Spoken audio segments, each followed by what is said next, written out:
नाज़रीन ये वाक़या हुज़ूर अक़दस सल्लल्लाहु अलैहि वसल्लम के दौर का है। रवायात में आता है कि एक शख्स हुज़ूर अक़दस सल्लल्लाहु अलैहि वसल्लम की खिदमत में हाजिर हुआ और अर्ज़ करने लगा कि या रसूलल्लाह सल्लल्लाहु अलैहि वसल्लम, मैं बहुत गरीब हूँ,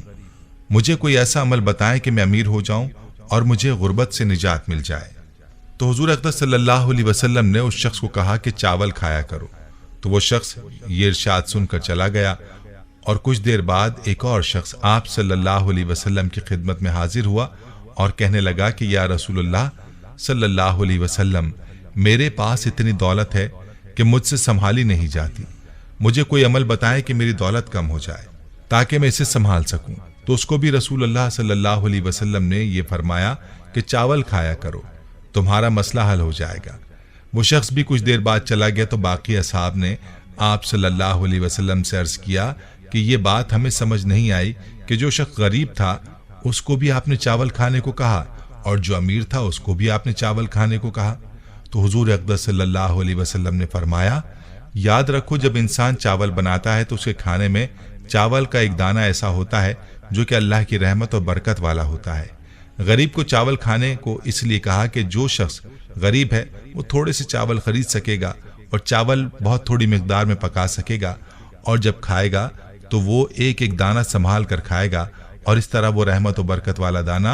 उस गरीब शख्स के पेट में चला जाएगा और ये उसके लिए उसके रिस्क में बरकत का सबब बनेगा। जबकि जो शख्स अमीर है वो चावल ज्यादा पकाएगा और जब खाने के लिए चावल निकालेगा तो भी ज्यादा निकालेगा और कुछ खाएगा और कुछ जाया करेगा। इस तरह से वो उस दाने को जाया कर देगा जो बरकत और रहमत वाला दाना होगा, लिहाजा उसके रिस्क से बरकत खत्म हो जाएगी और इसके रिस्क में कमी का सबब बनेगी। इस वाक़े का ताल्लुक बराह रास्त अल्लाह के इरशाद की तरफ है, जैसा कि अल्लाह रब्बुल इज़्ज़त फरमाता है कि जब तुम अल्लाह का शुक्र अदा करोगे तो अल्लाह तुम्हारी इस नेमत में इजाफा फरमा देगा और अगर तुम नाशुक्री करोगे तो अल्लाह का अजाब सख्त है। और याद रहे कि शुक्र का ताल्लुक कदर के साथ है और रिस्क की नाकदरी करना नाशुक्री कहलाता है। और ये अल्लाह का कायदा है कि जो भी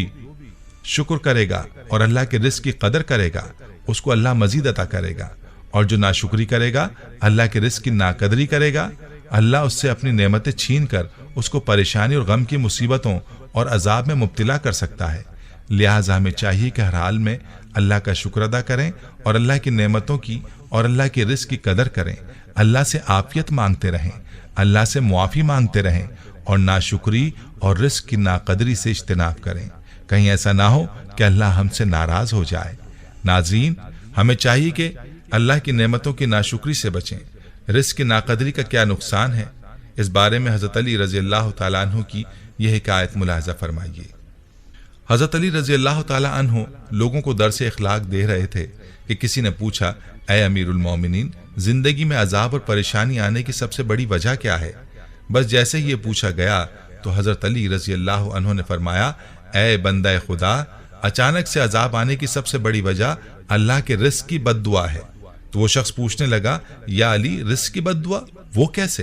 तो हज़रत अली रज़ी अल्लाह तआला अन्हु ने फरमाया कि इंसान जब बचे हुए खाने को ज़मीन पर फेंक देता है और वो बचा हुआ रिस्क ज़मीन पर कुचला जाता है तो उस वक्त वो फरियाद करता है कि ऐ अल्लाह, तूने मुझे इंसान के लिए खल्क तो किया है लेकिन इंसान मेरी कदर से नावाकिफ होकर मुझे कुचलते हुए जा रहे हैं। याद रहे कि जब भी खाना खाओ तो दस्तरखान पर बची हुई रोटी को खा लेना और उतना ही खाना खाया करो जिसको आखिर तक खा सको, क्योंकि मैंने अल्लाह के रसूल सल्लल्लाहु अलैहि वसल्लम से सुना है कि जब दस्तरखान पर गिरी हुई रोटी इंसान खाता है तो वो इंसान के लिए शिफा बन जाती है। अगर रास्ते पर चलते ये देखो कि ज़मीन पर रोटी पड़ी है और वो कुचली जा रही है तो अल्लाह का नाम लेकर उसको उठाकर किसी ऐसी जगह रख दो जहाँ वो पैरों में ना कुचली जाए और अल्लाह की दूसरी मखलूक उसको आराम से खा सके।